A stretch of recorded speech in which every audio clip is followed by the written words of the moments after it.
Hello, আজকে আমরা শিখছি ধাতুবিদ্যা। আজকে আমরা আলোচনা করব ধাতুবিদ্যা।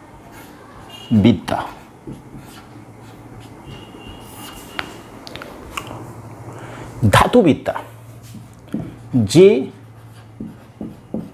আলোচনার সাহায্যে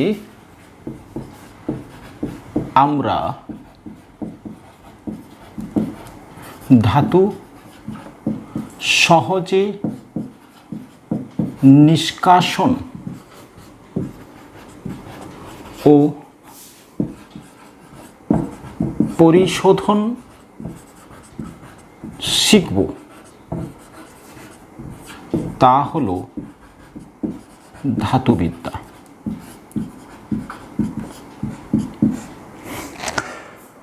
মানব সভ্যতার অগ্রগতি শুরু হয়েছিল যেদিন মানুষ ধাতু আবিষ্কার করেছিল। সেই ধাতু যেদিন থেকে আমরা নিষ্কাশন করতে শিখলাম, সেই ধাতু নিষ্কাশন কিভাবে করা হয় সে সংক্রান্ত এই আলোচনাতে আমরা শিখব কিভাবে ধাতু নিষ্কাশন করা হয়। ধাতু নিষ্কাশন করা হয় কিছু খনিজ পদার্থ থেকে।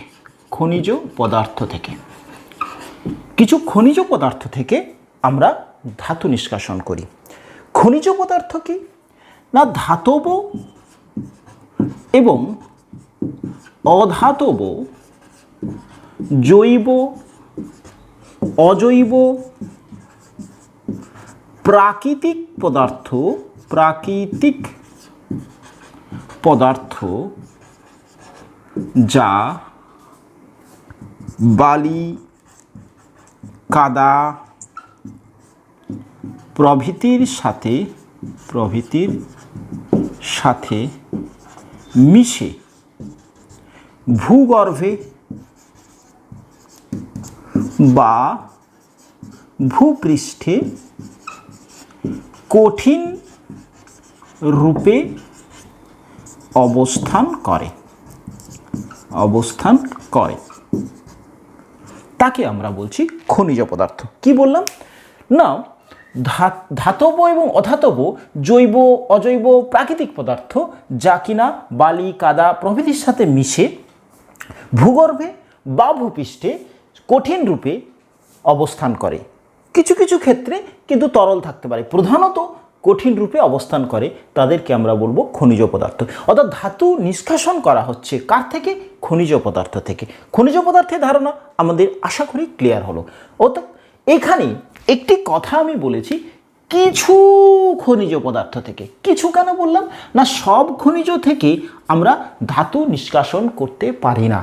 যে সমস্ত খনিজ থেকে আমরা ধাতু নিষ্কাশন করতে পারি তাদেরকে আমরা বলি আকরিক বা ওর। আকরিক কি? খনিজদের মধ্যে যাদের ক্ষেত্রে সহজে, সুলভে এবং অপেক্ষাকৃত সহজ রাসায়নিক বিক্রিয়া দ্বারা ধাতু নিষ্কাশন করা যায় তাদেরকে আমরা বলি আকরিক। কি হলো আলোচনা? তাহলে ধাতুবিদ্যা হলো এমন একটা বিষয় যে ক্ষেত্রে আমরা ধাতুর পরিশোধন ও ধাতু নিষ্কাশন কিভাবে হয় তা শিখব। ধাতু নিষ্কাশন ধাতু কি থেকে নিষ্কাশন করা হয়? খনিজ পদার্থ থেকে। খনিজ পদার্থ কি? সাধারণ এরা কঠিন হয়। ধাতব এবং অধাতব, জৈব এবং অজৈব পদার্থ বালি, কাদা, মাটি মিশে একটা কঠিন অবস্থাতে ভূগর্ভে বা ভূপৃষ্ঠে অবস্থান করে, তাদেরকে আমরা বলি খনিজ পদার্থ। তাদের মধ্যে কিছু খনিজ থেকেই কিন্তু আমরা ধাতু নিষ্কাশন করতে পারি। যাদের থেকে আমরা ধাতু নিষ্কাশন করি তাদেরকে আমরা বলি আকরিক। তাদেরকে কি বলি? আকরিক। কাদেরকে আকরিক বলবো না, যেগুলো থেকে খুব সহজে, সুলভে মানে কম খরচে এবং অপেক্ষাকৃত সহজ রাসায়নিক বিক্রিয়ার দ্বারা ধাতু নিষ্কাশন করা যায় তাদেরকে আমরা বলি আকরিক। যেমন ধরো আমরা অ্যালুমিনিয়াম এর খনিজ পদার্থ ধরো বক্সাইট, ফেলসপার এগুলো কিন্তু প্রত্যেকটাই এর কিন্তু আকরিক, তা কিন্তু নয়। এর মধ্যে এই বক্সাইট, এটাকে আমরা বলি আকরিক। দুটোই খনিজ পদার্থ, এর মধ্যে এই বক্সাইটটা হচ্ছে কি আকরিক। Al2O3 ফেলসপার হচ্ছে গিয়ে K2O, Al2O3 6SiO2। এই দুটোই হচ্ছে খনিজ পদার্থ, কিন্তু তার মধ্যে বক্সাইট থেকে খুব সহজে আমরা অ্যালুমিনিয়াম নিষ্কাশন করতে পারি, এই জন্য বক্সাইটটা হচ্ছে আকরিক, কিন্তু এই দুটোই হচ্ছে খনিজ পদার্থ। ওকে, যেমন ধরো লোহা, লোহার hematite, red hematite,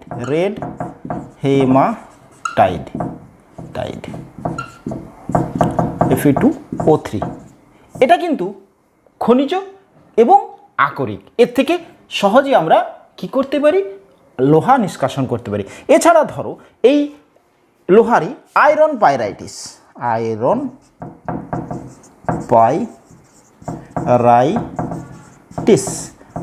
pyrites, FeS, iron pyrites. Okay, এক্ষেত্রে এই আয়রন পাইরাইটিস, এটার থেকে কিন্তু খুব সহজে আমরা লোহা নিষ্কাশন বা আয়রন নিষ্কাশন করতে পারি না, সেই জন্য এটাকে খনিজ বলা হয়, আকরিক বলা হয় না। প্রত্যেকটা আকরিক অবশ্যই খনিজ পদার্থ, কিন্তু সমস্ত খনিজ পদার্থ থেকে কিন্তু সহজে সুলভে কম রাসায়নিক বিক্রিয়ার সাহায্যে আমরা ধাতু নিষ্কাশন করতে পারি না, তাই তাদেরকে সবাই কিন্তু আকরিক না। আশা করি ক্লিয়ার হয়েছে, নোট ডাউন করাও এটাকে, অবস্থাটা ক্লিয়ার হয়েছে, স্টেপটা ক্লিয়ার, নোট ডাউন করা হয়েছে। চলো আসি, এখন আমরা কিছু ধাতুর আকরিক জেনে নেব। যেমন আয়রন বা লোহা, এর ক্ষেত্রে রেড হেমাটাইট, এর সংকেত হচ্ছে Fe2O3। ওকে, রেড হেমাটাইট। এবার আসছি অ্যালুমিনিয়াম,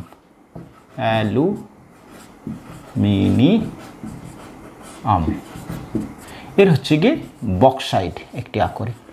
এখানে আমরা কিছু ধাতুর আকরিকগুলো, এগুলো মনে রাখতে হবে আমাদেরকে, Al2O3, এবং সংকেত শুদ্ধ কিন্তু আমাদেরকে মনে রাখতে হবে, মেমোরাইজ করতে হবে, বারবার করে পড়তে পড়তে আমরা মুখস্থ করতে হবে। হচ্ছে, এবার আসছি কপার, এর আকরিক কপার গ্লান্স, গয়লয় আকার গ্লান্স, CuS।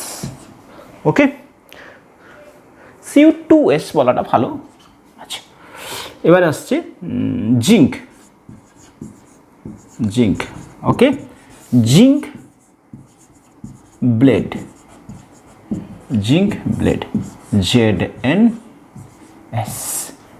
ওকে, আমরা এই চারটে ধাতু আমাদের ক্ষেত্রে আমাদের সিলেবাসে আছে, আমি প্রত্যেকটার একটি করে আকরিকের নাম বললাম, এগুলো কিন্তু মুখস্থ করতে হবে আমাদের।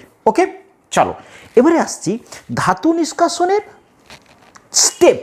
ধাতু নিষ্কাশন করব আমরা, এই ধাতু নিষ্কাশনের কতগুলো স্টেপ আছে, কি কি পথ অবলম্বন করে আমরা ধাতু নিষ্কাশন করব, খুব ইম্পর্টেন্ট জায়গায় এবারে আসছি। ধাতু নিষ্কাশন 5 স্টেপ, 5টা স্টেপ আছে ধাতু নিষ্কাশনের। 1, চূর্ণ করা। কাকে? আকরিককে। আকরিক আমরা পেয়েছি যে ধাতুগুলো থেকে খুব সহজে আমরা নিষ্কাশন করব, সেই আকরিকগুলোর প্রথম স্টেপে আমরা তাকে চূর্ণ করব। 2, প্রাথমিক বিশুদ্ধিকরণ।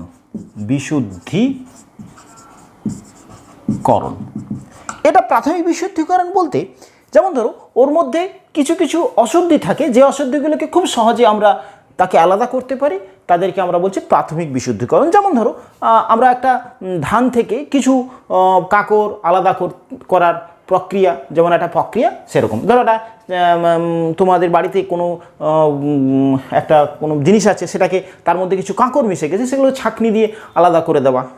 বা চালটা ভানিয়ে নিয়ে আসা হয়েছে, সেই চালকে কুঁড়ো আছে তাতে একটু হাওয়া দিয়ে সেটা কুঁড়োটাকে আলাদা করে দেওয়া, এই রকম ধরনের আলাদাকরণ পৃথকীকরণটাকে আমরা বলছি প্রাথমিক বিশুদ্ধিকরণ। ওকে, থার্ড স্টেপ,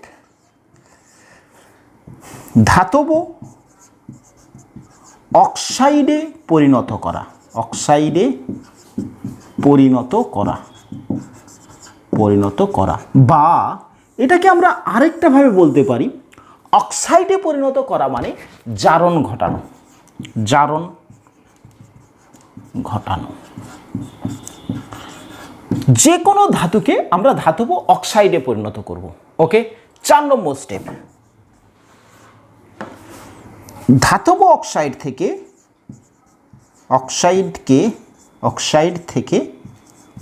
থেকে ধাতু নিষ্কাশন।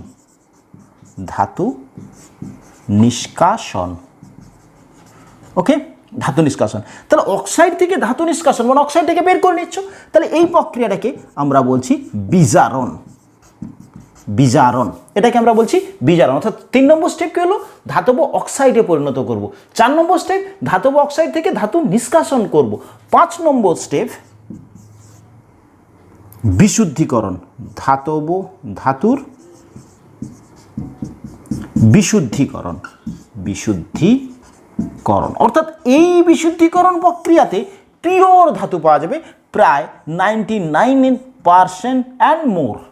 বিশুদ্ধিকরণ অর্থাৎ এই প্রক্রিয়াতে যে ধাতুটা পেলে তুমি 4 নম্বর স্টেপে, সেই ধাতুকে আরও বিশুদ্ধিকরণ করে প্রায় 99% তার মোর দেন আমি পিউরিফাইড আমি এটাকে করব। তাহলে 5টা স্টেপ কি কি?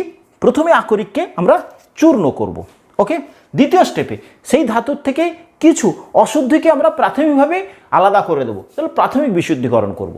3 নম্বর স্টেপ, ধাতব অক্সাইডে পরিণত করব। অক্সাইডে পরিণত করা মানে আমি কি বললাম, জারণ ঘটাবো। 4 নম্বর স্টেপ, ধাতব অক্সাইড থেকে আমরা ধাতু নিষ্কাশন করে নেব।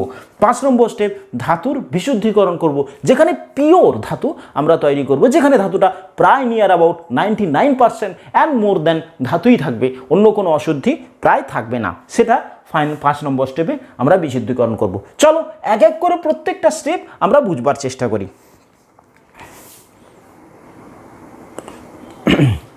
ওকে, প্রথম স্টেপ একদম সহজ। প্রথম স্টেপ, চূর্ণ করা। এটা কিভাবে চূর্ণ করব? আমাদের কাছে আকরিক আছে, কড়ি অবস্থায়, কঠিন অবস্থায়, সিম্পল রোলার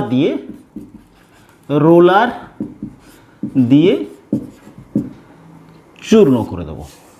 সিম্পল স্টেপ, একটা রোলারের মধ্য দিয়ে পাঠিয়ে দেবো। দুটো রোলার, যেমন করে আমরা দুটো বড় বড় রোল করছে, তার মধ্য দিয়ে ওই কঠিন পদার্থটাকে পাঠিয়ে দেবো, ওটাকে চূর্ণ করে ফেলবে। ওকে, সেকেন্ড স্টেপ কি বলেছিলাম? প্রাথমিক বিশুদ্ধিকরণ।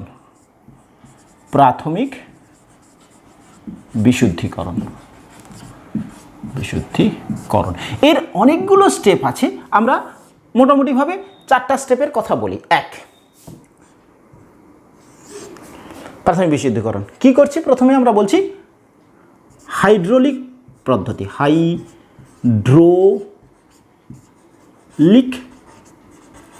পদ্ধতি।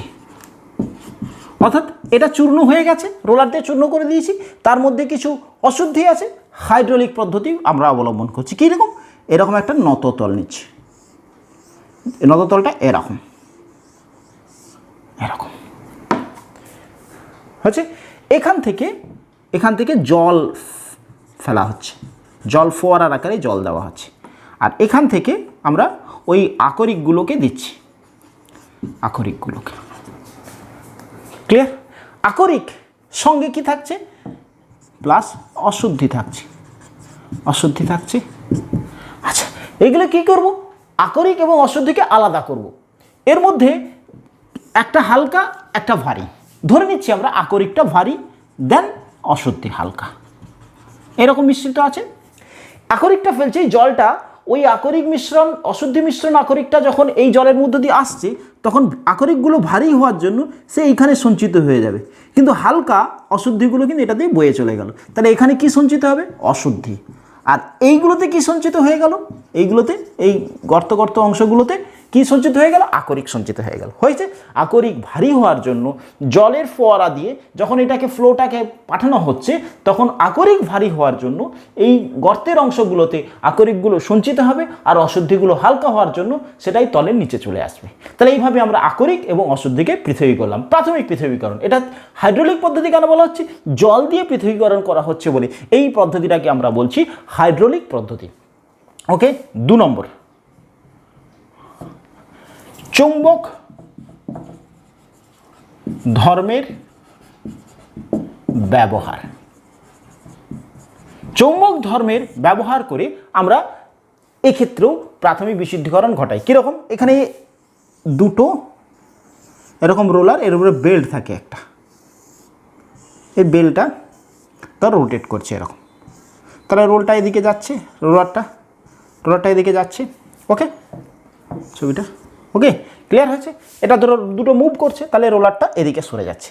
এইখানটাতে আমরা ওই মিশ্রণটাকে ফেলছি, তাহলে মিশ্রণটা যাচ্ছে যাচ্ছে যাচ্ছে এবং একটু কাঁপতে কাঁপতে যাচ্ছে, ফলে চারিদিকে বেলটার উপরে চারিদিকে ছড়িয়ে যাচ্ছে।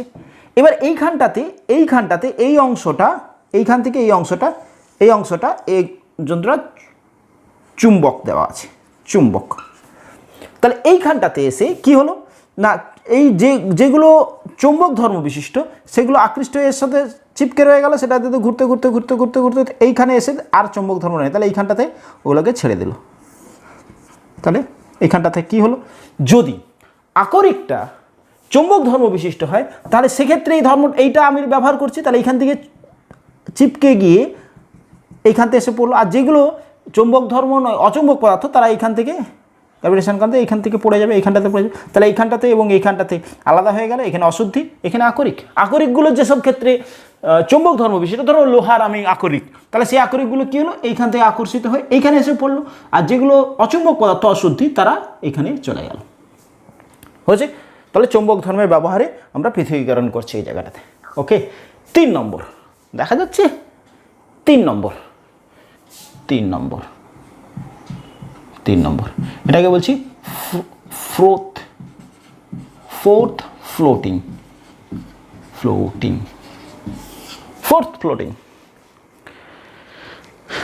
হচ্ছে? আচ্ছা, এই পদ্ধতিটা দেখো, আমরা দুধ দেখেছি। দুধ কি? দুধ এক ধরনের কলয়েড, তাতে জল এবং তেল মেশানো থাকে। একটা দুধের মধ্যে দেখবে, দুধটাকে যখন অনেক সময় আমরা ঘোল তৈরি করি দুধ থেকে, তখন কি হয়, এরকম করা হয়। এর ফলে কী হচ্ছে, যে অংশটা তেল অংশ, সেই অংশটা এর গা বেয়ে ওপরের দিকে উঠে আসে। এটাকে বলছে ফ্লোট করা। অয়েলটা ফ্লোট করে যাচ্ছে, তেলটা ফ্লোট করছে। এই পদ্ধতিটা আমরা লাগাবো। এটা সাধারণত যেসব আকরিকগুলো সালফাইড ঘটিত আকরিকগুলো, সেক্ষেত্রে আমরা এই প্রক্রিয়াটা লাগাবো। এখানে কি হচ্ছে, বড় একটা পাত্র নেওয়া হচ্ছে এরকম। এই পাত্রে অয়েল এবং ওয়াটার, জল এবং তেল একসাথে মিশ্রিত করে রাখা আছে। ওকে, আচ্ছা, এর মধ্যে যে সালফাইড আকরিকগুলো অয়েলের প্রতি আসক্তি আছে, যে ধরনের আকরিকগুলো কিছু আছে জলের প্রতি আসক্তি থাকবে, কিছু থাকবে তেলের প্রতি আসক্তি। সালফাইড আকরিকগুলো তেলের প্রতি আসক্তি থাকবে, তেলের প্রতি আসক্তি আছে। তাহলে তারা কি করছে, ওই সালফাইড আকরিকগুলো তেলের সঙ্গে আকৃষ্ট হয়ে তাদের দ্রবীভূত হচ্ছে। এবারে কি হচ্ছে, আমরা এখান থেকে একটা মেশিন দিয়ে, হাওয়া মেশিন দিয়ে এটা থেকে হাওয়া ব্লো করছি। হাওয়া ব্লো করলে কি হবে, যেমন এরকম করে এই হাওয়া ব্লোটা তেলটা অপেক্ষাকৃত হালকা হওয়ার জন্য সেটা উপরে উঠে চলে এলো, এরকম করে এই যে ফ্লোট করছে, ভেসে উঠছে, ফোর্থ ফ্লোটিং। এই জন্য প্রক্রিয়াটার নাম আছে ফোর্থ ফ্লোটিং। এখানটাতে হাওয়া দিয়ে ওই তেলের অংশটা উপরের দিকে উঠে চলে এলো। তাহলে সে তেলের অংশে কেগুলো চিপকে ছিল, কেগুলো আকর্ষিত দ্রবীভূত ছিল, সালফাইড আকরিকগুলো, সেগুলো আলাদা হয়ে গেল। আর জলে যেগুলো দ্রবীভূত হচ্ছে সেগুলো নিচে থেকে গেল। তাহলে ওই হাওয়াটা দেওয়ার জন্য ওই হাওয়াটা কি হচ্ছে, ফ্লোটিং করে ফ্লোট হচ্ছে। সাধারণত এই ফোর্থ ফ্লোটিং প্রক্রিয়াটা সালফাইড আকরিকগুলোর ক্ষেত্রে প্রযোজ্য হয়, আমরা প্রযোজ্য করি। ওকে, লাস্ট আরও অনেক প্রক্রিয়া আছে। ধাতু বিদ্যা একটি বড় বিদ্যা, যেখানে অনেক লোক কাজ করে এবং তাদের এক একটা নিষ্কাশনের জন্য একটা পদ্ধতি অবলম্বন হচ্ছে, প্রচুর বড় চ্যাপ্টার, কিন্তু আমরা আমাদের মতন করে ছোট করে শিখবার হচ্ছি। আরেকটা প্রক্রিয়া একটু শুনে নেব, সেটা হচ্ছে গিয়ে লিচিং, LEACHING, লিচিং প্রক্রিয়া। এটাকে কেমিক্যাল রিয়াকশান বলছি, কেমিক্যাল রিয়াকশান। এই কেমিক্যাল রিয়াকশান প্রক্রিয়া। এই প্রক্রিয়াতে কি হচ্ছে, কিছু পদার্থ আছে যারা কেমিক্যালে অর্থাৎ রাসায়নিক পদার্থে দ্রবীভূত হবে, সেই সব পদার্থগুলো থেকে লিচিং, সেই প্রক্রিয়াতে আমরা লিচিং প্রক্রিয়া বলছি। কিছু আকরিক আছে যারা রাসায়নিক পদার্থে দ্রবীভূত হবে, তাদেরকে দ্রবীভূত করে তাদেরকে আলাদা করা হয়, এটা হচ্ছে লিচিং প্রক্রিয়া। ক্লিয়ার? তাহলে আমরা দুটো প্রক্রিয়া এই মুহূর্তে শিখলাম, স্টেপের দুটো স্টেপ। এক হচ্ছে গিয়ে একটা রোলার দিয়ে আকরিকগুলোকে একদম চূর্ণ করে নেওয়া, তারপরে স্টেপে আমরা 4টা পদ্ধতি শিখলাম। এক হচ্ছে গিয়ে প্রথম পদ্ধতি হচ্ছে গিয়ে হাইড্রোলিক পদ্ধতি, যেক্ষেত্রে আমরা হাইড্রোলিক জল দিয়ে এই অংশে ভারী আকরিকগুলোকে আলাদা করছি, চৌম্বক ধর্মের ব্যবহার করে এই পদার্থকে আলাদা করছি। থার্ড প্রক্রিয়া আমরা শিখলাম ফ্লোটিং, যেক্ষেত্রে জল এবং তেলের মধ্যে যেগুলো জলে আসক্তি আছে সেই সমস্ত আকরিকগুলোকে জলের ওই দ্রবণে অর্থাৎ জল তেলের মিশ্রণে দ্রবীভূত করে আমরা হাওয়া ব্লো করে সেখান থেকে তেলের অংশে দ্রবীভূত আকরিকগুলোকে আলাদা করছি। 4 হচ্ছে লিচিং প্রক্রিয়া, যেখানে কেমিক্যাল রাসায়নিক পদার্থগুলোকে দ্রবীভূত হয়, এরকম কোনো আকরিকগুলো দিয়ে আমরা লিচিং প্রক্রিয়াতে তাদের পৃথকীকরণ করছি। থার্ড স্টেপ আমরা আসছি। Okay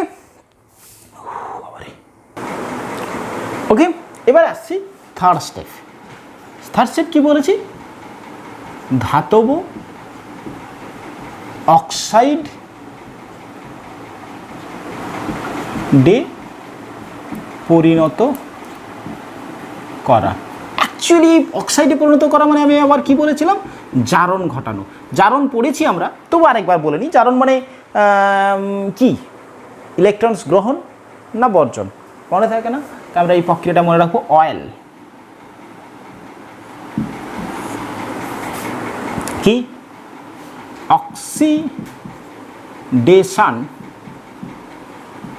is loss of electron, lose of electron, loss, okay, loss of electron. তাহলে oxidation is a loss of electron, okay, oxidation is lose of electron. oxidation হলো জারণ, হলো ইলেকট্রন ছেড়ে দেওয়া, ঠিক আছে?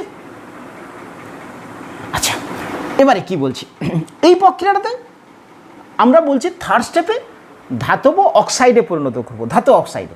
এর জন্য দুটো স্টেপ আমরা পড়ছি, একটাকে বলছি রোস্টিং, রোস্টিং একটাকে আমরা বলছি রোস্টিং, আরেকটাকে আমরা বলছি ক্যালসিনেশন।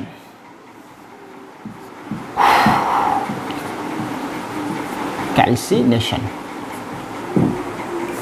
এই দুটো প্রক্রিয়াতে আমরা ধাতব অক্সাইড করব। ক্যালসিনেশন মানে কার্বনেট আকরিকগুলোর ক্ষেত্রে এই প্রক্রিয়া আমরা লাগাবো, আকরিকগুলোর ক্ষেত্রে। আর সালফাইড আকরিকের ক্ষেত্রে, সালফাইড আকরিকের ক্ষেত্রে আমরা রোস্টিং লাগাবো। ওকে, কার্বনেট আকরিক মানে CO3, অলরেডি অক্সিজেন আছে, এক্ষেত্রে অক্সিজেন নেই, রোস্টিং। কাদের ক্ষেত্রে? সালফাইডের ক্ষেত্রে আমরা রোস্টিং লাগাবো। ক্যালসিনেশন মানে CO3 এর ক্ষেত্রে আমরা ক্যালসিনেশন প্রক্রিয়া লাগাবো। মানে এই প্রক্রিয়াটা কি, তাপ দেব অক্সিজেনের উপস্থিতিতে, অক্সিজেনের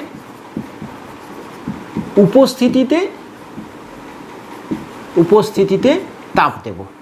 যেমন ধরো ZNS, অক্সিজেনের উপস্থিতিতে মানে অক্সিজেন উপস্থিত থাকলো, তাহলে এখান থেকে তৈরি করলো ZNO প্লাস SO2। ক্লিয়ার? তাহলে রোস্টিং কি হবে, থার্ড স্টেপে আমরা অক্সাইড করব। অক্সাইড করার দুটো প্রক্রিয়া করছি, একটাকে রোস্টিং বলছি। সাধারণত সালফাইড আকরিকগুলোর ক্ষেত্রে আমরা রোস্টিং করব। কিভাবে করছি না, অক্সিজেনের উপস্থিতিতে তাপ দিচ্ছি।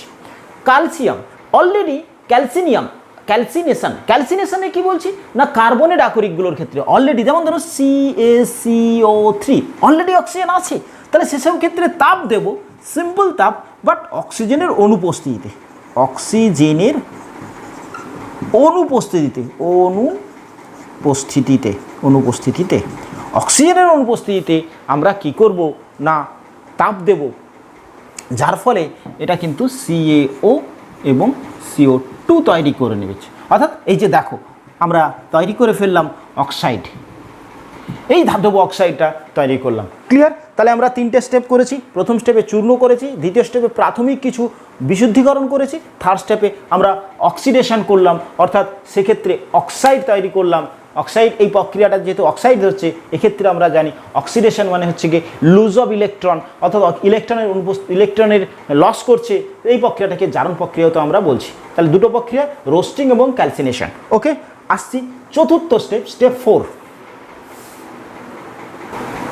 আচ্ছা, এবার আসছি স্টেপ 5, সরি স্টেপ 4। স্টেপ 4-এ আমরা শিখব ধাতব অক্সাইড থেকে ধাতু নিষ্কাশন।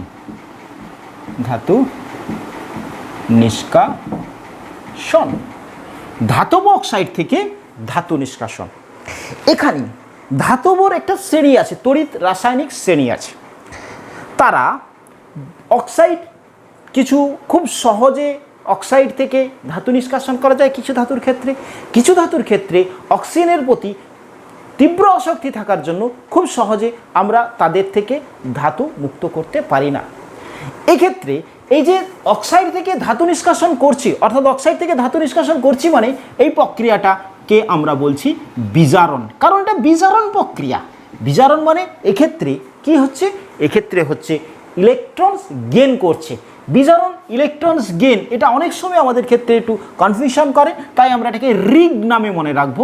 রিঅক্সিডেশন ইজ গেইন অফ ইলেকট্রন।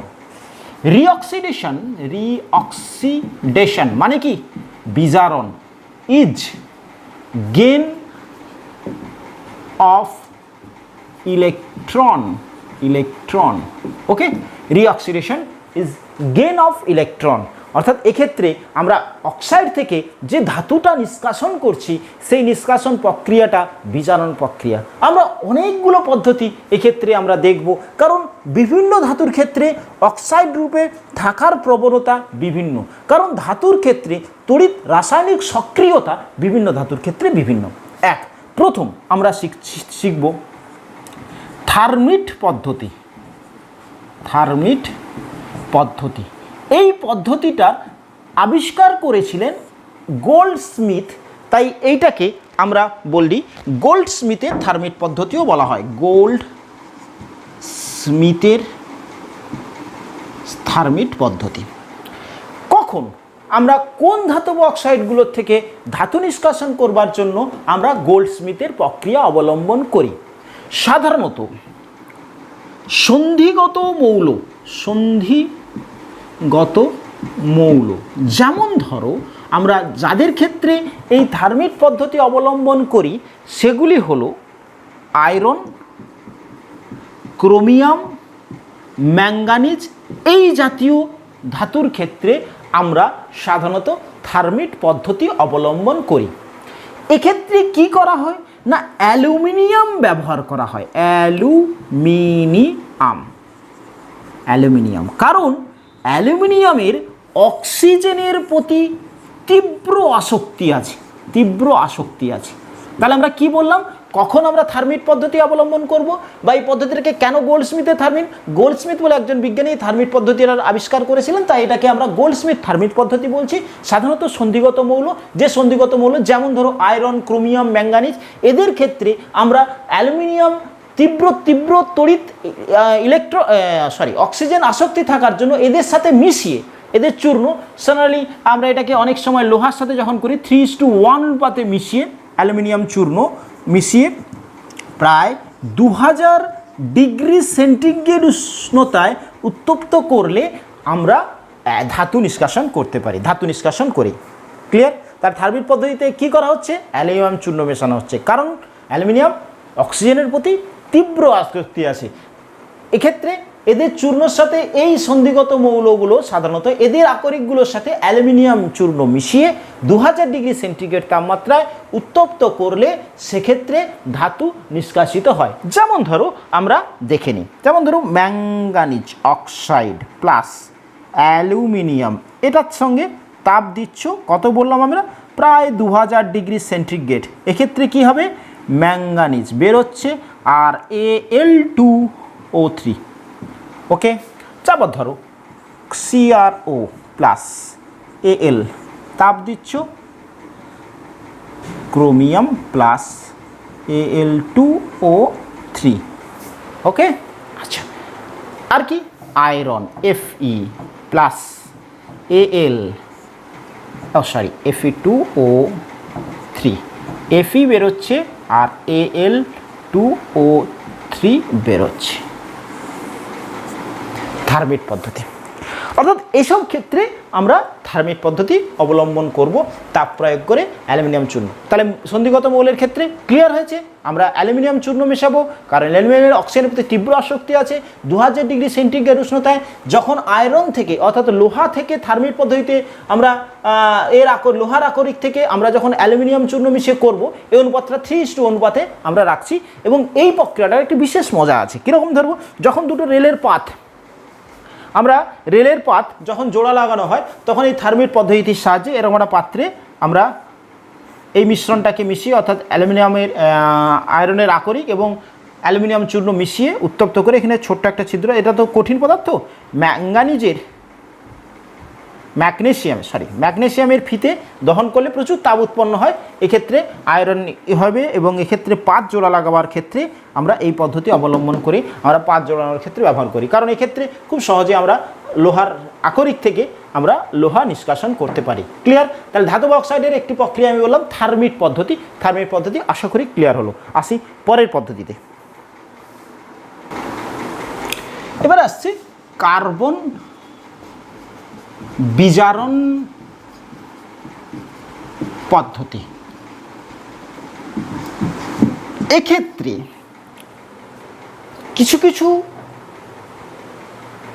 ধাতু আছে, যে ধাতুগুলোর ক্ষেত্রে, যেমন ধরো কপার, লেড, আয়রন, জিঙ্ক, এইগুলোর ক্ষেত্রে এদের অক্সাইডগুলো, যেমন ধরো কপার অক্সাইড, কপার অক্সাইড বা কার্বন মনোক্সাইড, এদের সাথে তাপ দিলে এদার কপার কার্বন মনোক্সাইড, আদার কপার কার্বন ডাইঅক্সাইড উৎপন্ন করছে।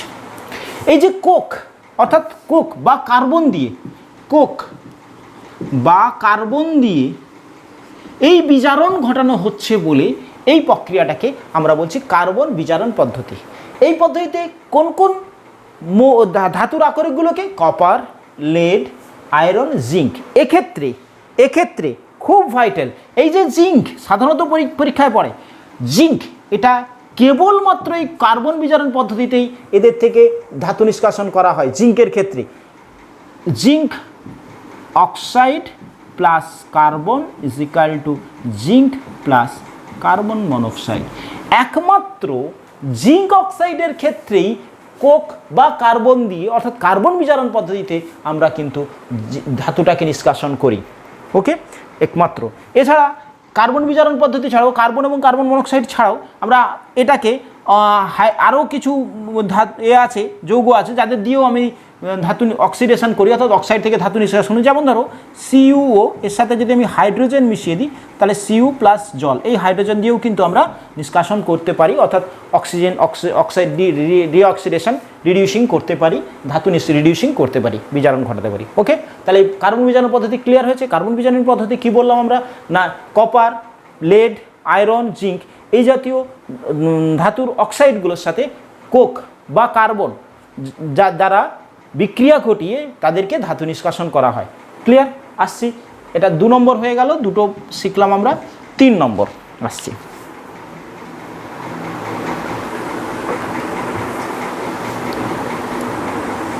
আচ্ছা, 3 নম্বর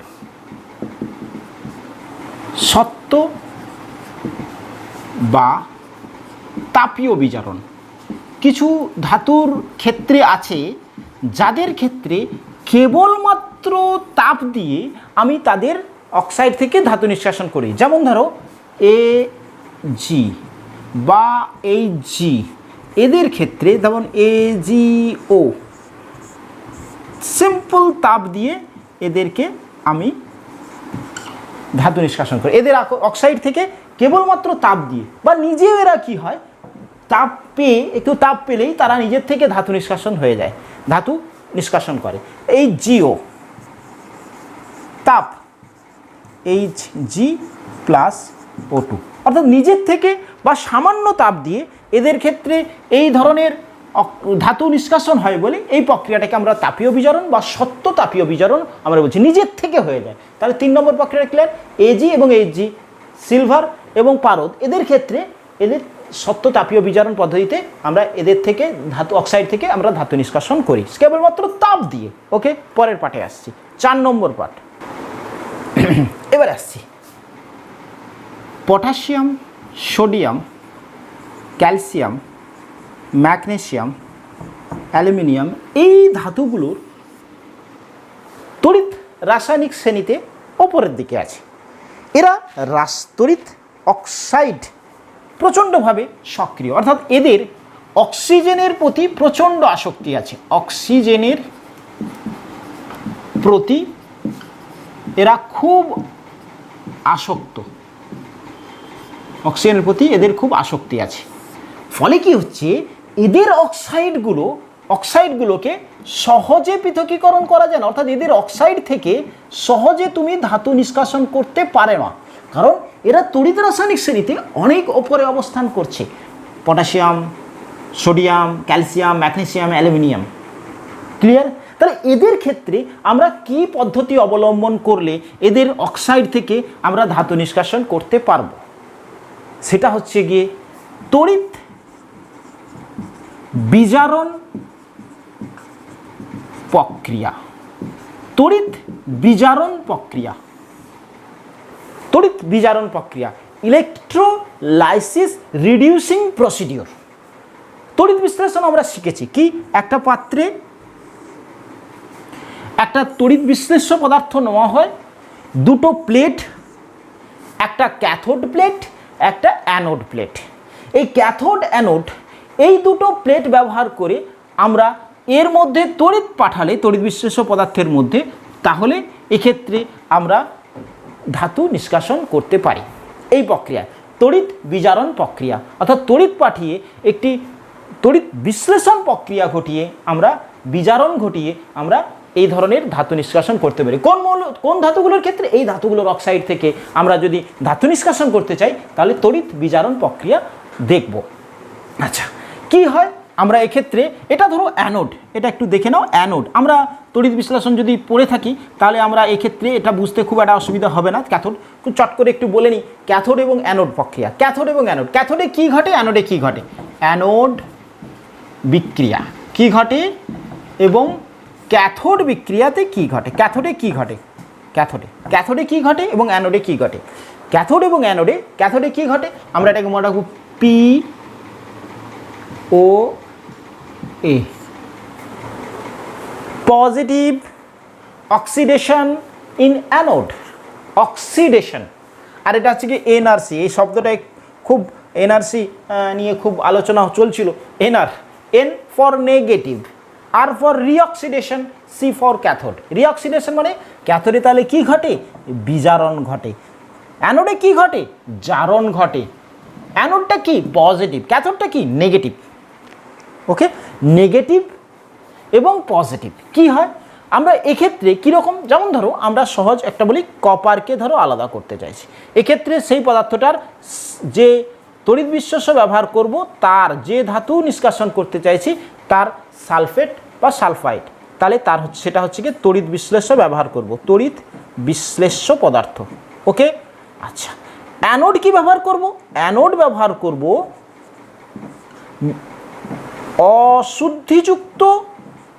অশুদ্ধিযুক্ত ধাতব পাত, অর্থাৎ যে ধাতু নিষ্কাশন করতে চাইছি তার অশুদ্ধিযুক্ত ধাতব পাত, তাতে অশুদ্ধি আছে। আর ক্যাথোড ব্যবহার করব আমরা শুদ্ধি, অর্থাৎ পিওর, একদম বিশুদ্ধ যে ধাতু নিষ্কাশন করছি তার পাত, এবং সেটা খুব সরু, একদম সরু একটা ধাতব পাত ব্যবহার করব। তাহলে এই তড়িৎ বিশ্লেষণ প্রক্রিয়াতে আমরা কি করছি না, যার তড়িৎ বিশ্লেষণ প্রক্রিয়া ঘটাবো সেই ধাতুর অক্সাইড, ধাতব সালফেট এই জাতীয় লবণ ব্যবহার করব তড়িৎ বিশ্লেষক রূপে। আচ্ছা, অ্যানোড কি ব্যবহার করব?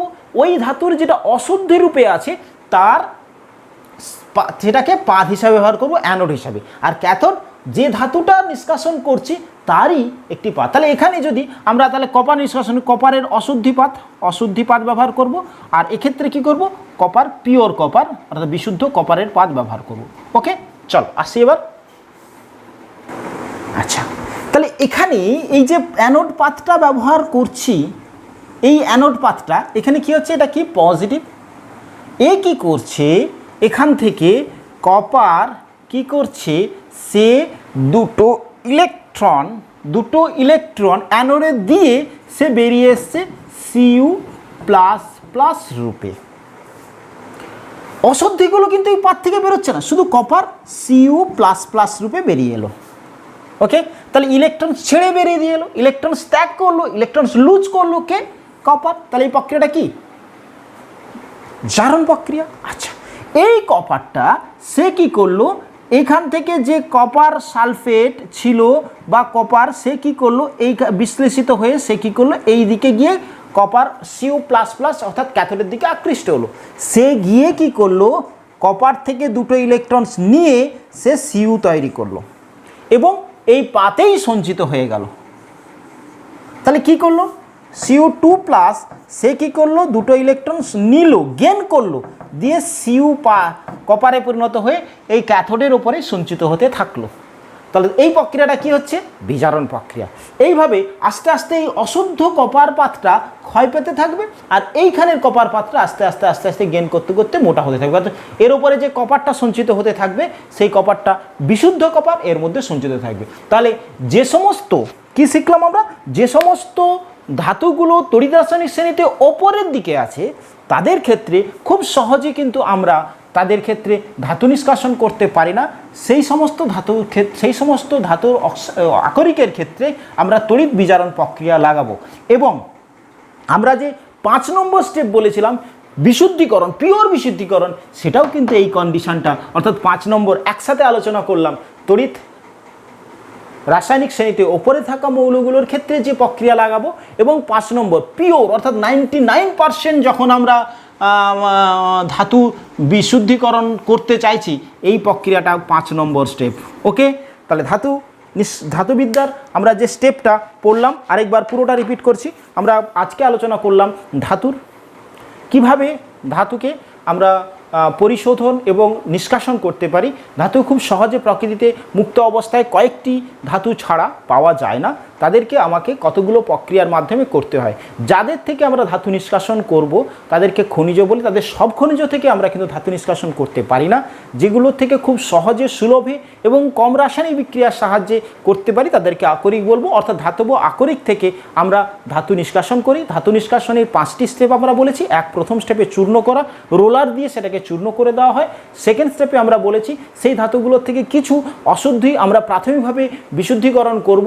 সেগুলোর জন্য 4টে স্টেপ আমরা বলেছি। প্রথম স্টেপ বলেছি হাইড্রোলিক প্রক্রিয়া, সেকেন্ড স্টেপ বলেছি চুম্বক দ্বারা প্রক্রিয়া, থার্ড স্টেপ আমরা বলেছি আমরা ফ্লোটিং প্রক্রিয়া, ফোর্থ আর একটা প্রক্রিয়া বলেছি সেটা হচ্ছে গিয়ে কেমিক্যাল রিয়াকশান বা লিচিং প্রক্রিয়া। এবারে এইগুলোর সাহায্যে আমরা প্রাথমিক বিশুদ্ধিকরণ করি ধাতুগুলোতে। থার্ড স্টেপে চলে আসি, ওই ধাতুগুলোতে অক্সাইডে পরিণত করি। অক্সাইডগুলোতে পরিণত করতে গিয়ে আমরা দুটো প্রক্রিয়া করছি, একটা হচ্ছে গিয়ে রোস্টিং আর হচ্ছে ক্যালসিনেশন। রোস্টিং হচ্ছে গিয়ে সেই সব আকরিকগুলো রোস্টিং করব সালফাইড আকরিকগুলোর, আর কার্বনেট আকরিকগুলোর ক্ষেত্রে রোস্টিং করব ক্যালসিনেশন। সেসব ক্ষেত্রে ক্যালসিনেশনের সময় বায়ুর অর্থাৎ অক্সিজেনের উপস্থিতিতে আমরা তাপ দেব, যার ফলে অক্সাইড উৎপন্ন হবে। আর সালফাইড আকরিকগুলোর ক্ষেত্রে অক্সিজেনের উপস্থিতিতে তাপ দেব, ফলে অক্সাইড উৎপন্ন হবে। এটা থার্ড স্টেপ ছিল, অর্থাৎ ধাতব অক্সাইডে পরিণত করা। ফোর্থ স্টেপ ধাতব অক্সাইড থেকে আমরা ধাতু নিষ্কাশন করতে শিখছি। তার জন্য কতগুলো স্টেপ আমরা বলেছি। সব ধাতুকেই একদম একটা নির্দিষ্ট নিয়মে করা যায় না, অনেকগুলো ধাতু আছে, কারণ প্রত্যেকটা ধাতুর ক্ষেত্রে বিভিন্ন বিভিন্ন ধর্ম আছে। আমরা কার্বন বিজারণ প্রক্রিয়া পড়েছি, যেক্ষেত্রে কার্বন বা কোক দিয়ে আমরা সেই সমস্ত ধাতব অক্সাইডগুলো থেকে ধাতু নিষ্কাশন করেছি। যেমন আয়রন, জিঙ্ক, বেসিক্যালি জিঙ্কে একটি প্রক্রিয়া দ্বারা, কার্বন বিজারণ প্রক্রিয়া দ্বারা আমরা তাকে ধাতু নিষ্কাশন করতে পারি। তারপরে সে সত্য বিজারণ, তাপীয় বিজারণ, সেক্ষেত্রে কিছু কিছু যেমন ধরো এজি এবং এইচজি, এদের ক্ষেত্রে কেবলমাত্র তাপ দিয়ে আমি তাদেরকে ধাতু মুক্ত করতে আমরা পেরেছি।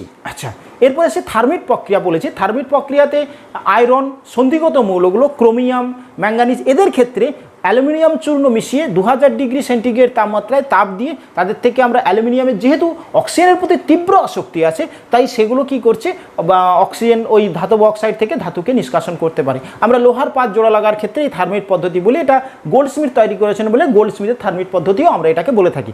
এরপরে আসছিলাম যে তড়িৎ রাসায়নিক শ্রেণীতে যারা একদম উপরের দিকে আছে তাদের হচ্ছে তড়িৎ বিজারণ প্রক্রিয়ার সাহায্যে আমরা তাদেরকে ধাতু নিষ্কাশন করতে পারি। ফিফথ স্টেপ আমরা বলেছিলাম যে পিওর ধাতু, অর্থাৎ মোর দেন 90%, 99% আমরা যে ধাতু নিষ্কাশন করতে, ধাতু পরিশোধন করতে চাই, সেক্ষেত্রেও যে পদ্ধতিটা, সেটা হচ্ছে কি এই তাপীয় তড়িৎ বিজারণ প্রক্রিয়া, ইলেকট্রোলাইসিস প্রক্রিয়ার সাহায্যে আমরা পিওর ধাতু পাওয়ার প্রক্রিয়া অবলম্বন করি। আমাদের ক্ষেত্রে বইগুলোতে কেবলমাত্র এই ধাতব অক্সাইড থেকে ধাতু নিষ্কাশন স্টেপটা দেওয়া আছে, অর্থাৎ 4 নম্বর স্টেপ এবং 5 নম্বর স্টেপ। এই বাকি স্টেপগুলো আমাদের এই বোর্ডের বইগুলোতে নেই, কিন্তু আশা করি প্রত্যেকটা স্টেপ ক্লিয়ার হলে ধাতু বিদ্যাটা খুব সহজ এবং স্বাভাবিকভাবে নোট আশা করি করে নেওয়া হয়েছে। টুকটুক করে নোট করে নিলে কোনো জায়গাতে অবশ্যই থাকবে না। আমিও যে একদম কমপ্লিটলি পারতাম এমনটা নয়, তোমরা যদি ছোটো ছোটো করে নোট নিজেদের মতন করে বানিয়ে নাও তাহলে আশা করি সমস্যা থাকবে না। যদি ভিডিওটা ভালো লেগে থাকে তাহলে শেয়ার করবে, এবং আমার চ্যানেলে নতুন হয়ে থাকলে যারা এখনও পর্যন্ত সাবস্ক্রাইব করেনি তারা সাবস্ক্রাইব করবে। ওকে, থ্যাংক ইউ।